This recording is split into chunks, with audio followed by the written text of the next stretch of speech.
আসসালামু আলাইকুম সুপ্রিয় দর্শক, কেমন আছেন সবাই? আশা করছি ভালো আছেন। আমিও আলহামদুলিল্লাহ খুব ভালো আছি।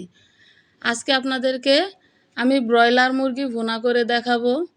যারা ব্রয়লার মুরগি পছন্দ করেন না, যাদের কাছে ব্রয়লার মুরগি থেকে ব্যাড স্মেল আসে, এই রেসিপিটা দেখার পরে আপনারা যদি এইভাবে ব্রয়লার মুরগিটা ভুনা করে খান, তাহলে দেখবেন আর এই ব্যাড স্মেলটা থাকবে না, খেতেও খুব ভালো লাগবে। শুধু আমি যে রেসিপিতে এই ব্রয়লার মুরগিটা ভুনা করব, ঠিক সেভাবেই আপনারাও এই মুরগিটা রান্না করবেন।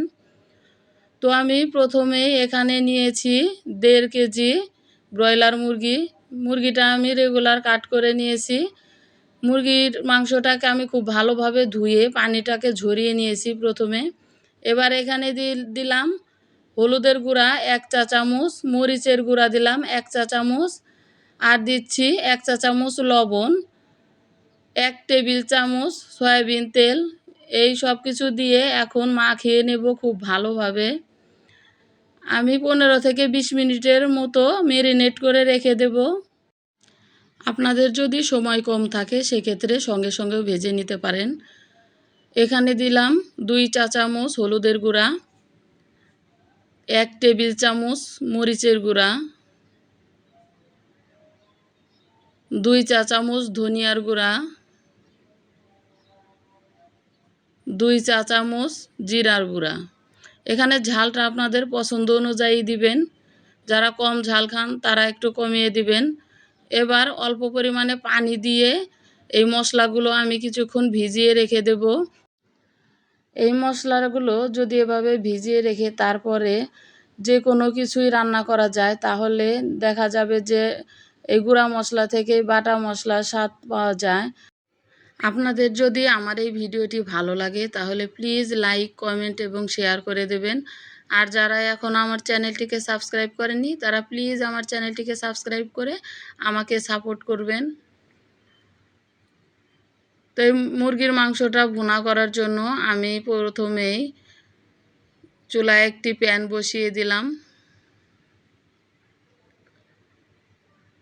এখানে দিলাম আধা কাপ সয়াবিন তেল, 1/3 কাপ দিলাম পেঁয়াজ কুচি। এই পেঁয়াজ কুচিটা দিয়ে আমি বেরেস্তা তৈরি করে নেব। এভাবে নেড়ে চেড়ে বেরেস্তাটা বানিয়ে নিতে হবে। গোল্ডেন ব্রাউন কালার হয়ে আসছে, এখন আমি বেরেস্তাটা উঠিয়ে নিলাম। তেলটা খুব ভালোভাবে পরিষ্কার করে নিয়ে এখানে মুরগির মাংসগুলো দিয়ে দিচ্ছি। এই মুরগির মাংসটা আমি হালকা করে ভেজে নেব, একদম কালারফুল করে ভাজা যাবে না, তাহলে মাংসটা ড্রাই হয়ে যাবে। এভাবে উল্টিয়ে পাল্টিয়ে আমি মাংসগুলো ভেজে নিচ্ছি, দেখতেই পাচ্ছেন। মাংসগুলো ভাজা হয়ে গেছে। ঠিক এরকম লুক চলে আসলে আমি মাংসগুলো উঠিয়ে নিচ্ছি। আপনারাও এভাবে উঠিয়ে নেবেন মাংসগুলো। তো এই তেলে আমি আধা কাপ দিয়ে দিলাম পেঁয়াজ কুচি। পেঁয়াজটা যখন স্বচ্ছ হয়ে আসবে তখন এখানে স্বাদ মতো লবণ দিয়ে দিলাম। আপনারা আপনাদের পছন্দ অনুযায়ী এখানে লবণটা দিবেন। দিয়ে দিলাম 3 টুকরো দারচিনি, 5টি ছোট এলাচ, দিয়ে দেব 8টি কালো গোলমরিচ, 8টি লবঙ্গ,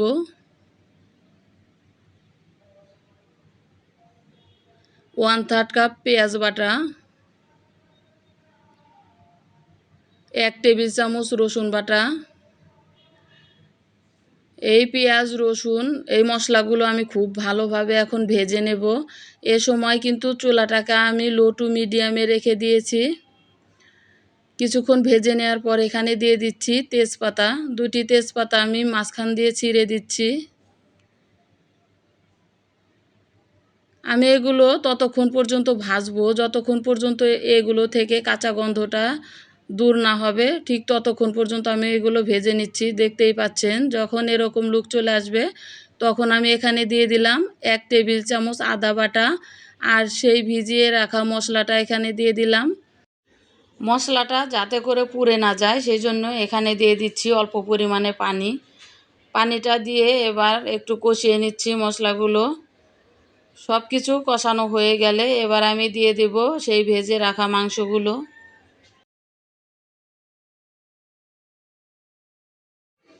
খুব ভালোভাবে কষিয়ে নিতে হবে।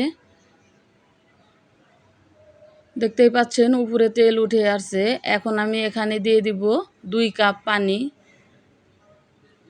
এই পানিটা দেওয়ার পরে চুলাটাকে লোতে রেখে আমি এই মাংসটা রান্না করব, যাতে করে মশলাগুলো সব মাংসের ভিতরে ঢুকে। দেখা যায় এই ব্রয়লার মুরগির মাংস 10 থেকে 15 মিনিটের মধ্যেই রান্না হয়ে যায়। সেক্ষেত্রে কোনো মশলা এই মাংসের ভিতরে ঢুকে না, খেতেও ভালো লাগে না। সেই কারণেই এই মাংস থেকে স্মেল আসে। আর এভাবে যদি লো হিটে রেখে মাংসটা রান্না করা যায়, তাহলে এই মাংস থেকে আর স্মেল আসবে না কোনো রকম। মাংসটা খেতেও অনেক ভালো লাগবে। যাতে করে নিচে পুড়ে না যায়, সেজন্য আমি মাঝে মাঝে ঢাকনাটা একটু খুলে নেড়ে দেব। আর এগুলো খুব সাবধানে নেড়ে দিতে হবে। আমি যেহেতু খুবই অল্প আছে এই মাংসটা রান্না করছি, সেই কারণে মাংসটা খুবই সফট হয়েছে এবং মশলাটাও ঢুকেছে। এই জন্য এই মাংসটা খুবই সাবধানে নেড়ে চেড়ে দিতে হবে, যাতে করে ভেঙে না যায়। দেখতেই পাচ্ছেন আমি মাঝে মাঝে ঢাকনাটা খুলে এভাবে নেড়ে চেড়ে দিচ্ছি। গ্রেভিটাও অনেকটাই ঘন হয়ে এসেছে। আমি আবারও ঢাকনা দিয়ে কিছুক্ষণ রান্না করব। এখন আমার মাংসটা রান্না করা হয়ে গেছে। শেষ পর্যায়ে আমি এখানে দিয়ে দিচ্ছি 4টি এলাচ। এলাচগুলো আমি একটু থেতো করে দিয়েছি। এখন আমি সেই ভেজে রাখা বেরেস্তাটা এখানে দিয়ে দেব।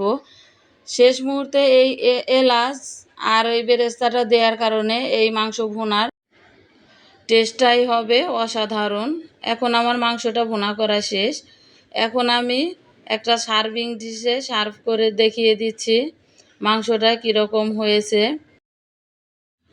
সম্পূর্ণ রান্নাটাই আমি করেছি চুলাটাকে লো হিটে রেখে। এভাবে লো হিটে রেখে রান্না করলে মাংসের ভিতরে সম্পূর্ণ মশলাটা ঢুকে যাবে, আর এটা কামড় দিলে কোনো রকম স্মেল আসবে না। তো এতক্ষণ যারা আমার এই ভিডিওটি দেখেছেন তাদেরকে অসংখ্য ধন্যবাদ। আজকের মতো এখানে ভিডিওটি শেষ করব। আসসালামু আলাইকুম, আল্লাহ হাফেজ।